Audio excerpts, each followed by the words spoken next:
ఈ పరాభవ నామ సంవత్సరంలో పరాభవాలు చాలా ఉన్నాయి చాలామందికి. ఇది క్లారిటీ ఉంది. ప్రపంచమంతా అనేక సంక్షోభాలు ఎదుర్కొంటుంది. యుద్ధ సంక్షోభాలు అని చెప్పినప్పుడు ఎవరు నమ్మలేదు.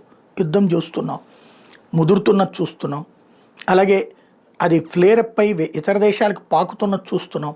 పెట్రోల్ డీజిల్ సంక్షోభం చూస్తున్నాం. అలాగే బంగారం సంక్షోభం చూస్తున్నాం. ఈ అన్నిటి ఇంపాక్టు ధరల పెరుగుదల కాబోతోంది. ఇప్పుడు మోడీ స్వయంగా తనే కొన్ని రిస్ట్రిక్షన్స్ పాటిస్తున్నారు.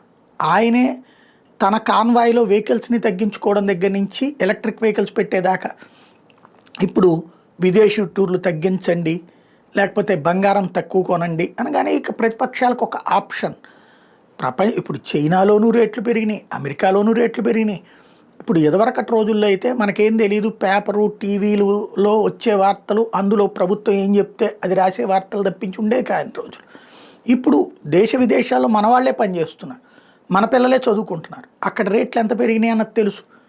అయినా సరే ఇక్కడ యాంటీ క్యాంపెయిన్ చేసేటటువంటి వాళ్ళ మాటకి ఆటోమేటిక్గా పడిపోతారు. ఎందుకంటే అక్కడెవరూ చేయలేదని ఇక్కడ చెయ్యాలని కోరుకునేటటువంటి విచిత్రమైనటువంటి పరిస్థితి ఉంటుంది. యుద్ధం వెళ్ళి మనమే అమెరికాని వెళ్ళి లేపేసేయలేము, లేకపోతే ఇరాన్ని లేపేసేయం. అంత సంక్షోభ టైంలో కూడా మనం ఈ 2-3 నెలలుగా పరిస్థితిని దారిలో ఉంచుకున్నాం, మెయింటైన్ చేసుకున్నాం. పెట్రోల్ డీజిల్ కూడా రేపో మాపో ధర పెరుగుతుంది ఖచ్చితంగా. వాస్తవంగా ఎలక్షన్స్ అయిపోగానే పెరుగుతాయి అనుకున్నాం.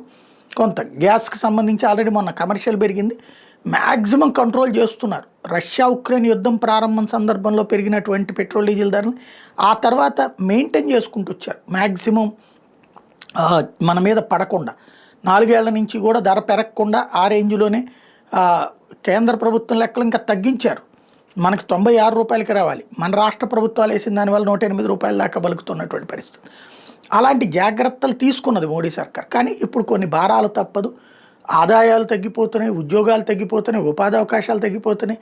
ఇప్పుడు ఈ ఆంక్షలు, ఈ కాన్సెప్టు ఎప్పుడైనా సరే ప్రభుత్వం మీద వ్యతిరేకత పెరుగుతుంది, మాట్లాడే వాళ్ళ సంఖ్య పెరుగుతుంది. సమస్య ఫేస్ చేయబోతున్నారు మోడీ.